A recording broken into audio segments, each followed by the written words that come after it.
We receive funding from different partners that we traditionally work with and others as well. So I was talking about the 10-year facility. We have a project running with them, and because of COVID, we have basically been stuck in our home offices as such. And we received permission to reallocate funds out of that project towards COVID relief. And we had signed a project to do a number of things. One was to support the land titling and demarcation project that the government had been embarked on, that they had embarked on and that they had been carrying out for a while. So one was to support that, to push for other communities that did not fall or that were not immediate priority for the land titling and demarcation project by the government, that we would supplement and support those so that we could have other communities perhaps titled and demarcated. That came to a screeching halt because of COVID.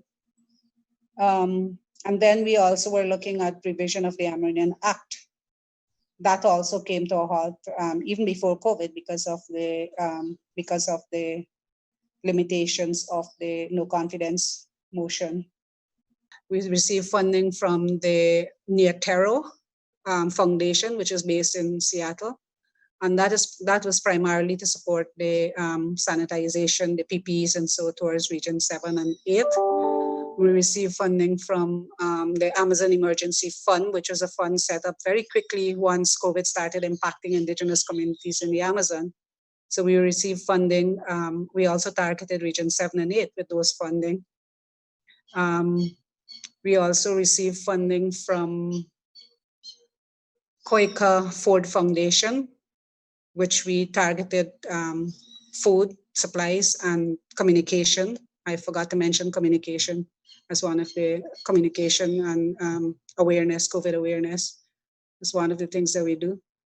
So the funding that we receive, we basically looked at how best we can spread it out, and basically it was targeting PPE, food supplies, communication, awareness, and so forth. There is definitely cases where the government can do better. I did say that many of the health centers did not have PPE and still have not been provided PPE.